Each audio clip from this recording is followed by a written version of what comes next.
the solution, not the parent. And that's very important.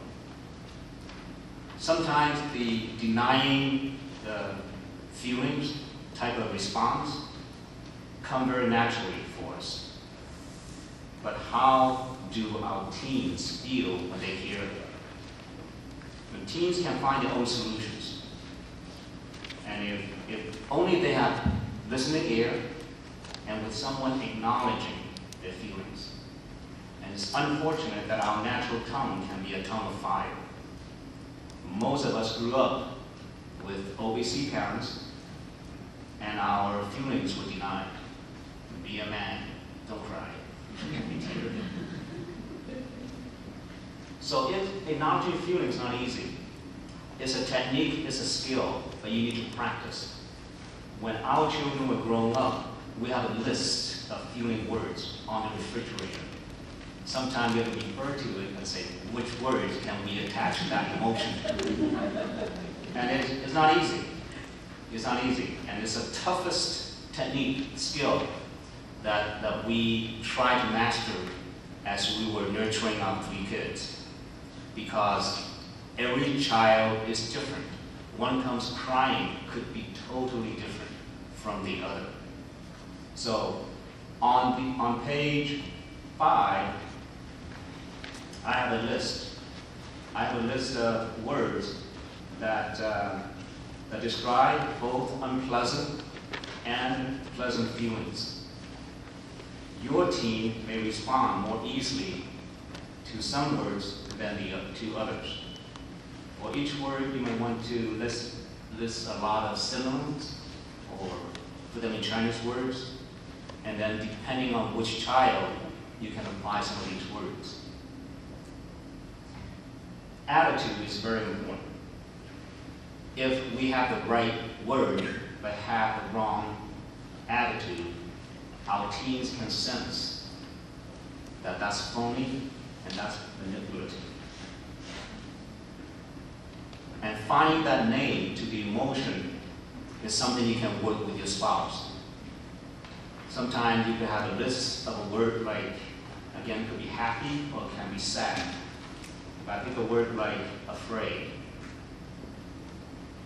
your spouse might use the word scared instead. And sometimes afraid could be angry or hiding something. So once you can identify that feeling, you open up a channel of communication. Your child may say, yeah, or no, I feel this way actually. There's a channel, an acknowledgement. Acknowledging your child's feeling is the key. Now, it works very well if your child owns the problem. You can acknowledge that feeling. What if you own the problem? Take, for example, let's say your child is playing guitar or music, piano, violin, fairly loud. You're preparing dinner. Not an issue. It doesn't bother you. The phone rings. That may be an issue. So a non-problem, you don't own the problem, there was no problem, becomes a problem. You own the problem now because it's bothering you. So what do? So a child doesn't own the problem. There's no sense of expressing or acknowledging the child's feelings. The reverse is true now. There's a technique called BFC.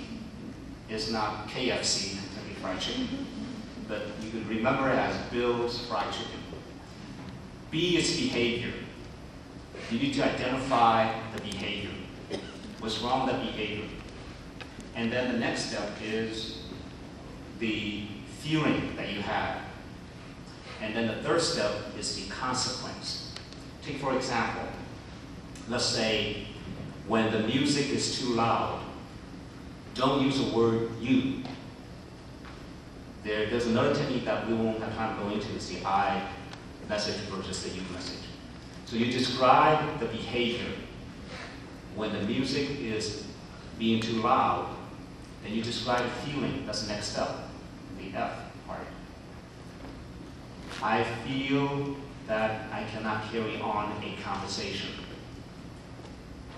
And the consequence, the third step, as a result, I might miss something in our conversation. So if it's your problem, then you have to apply the EFC technique. If it's not your problem, you acknowledge your team's feelings.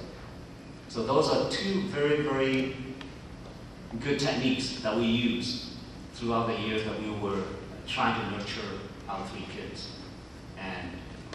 And it's a skill that you need to practice on. It's not easy. And it takes time to master that skill. So we'll leave that with you, the 2 skills, acknowledging feelings and also the Bill's friendship.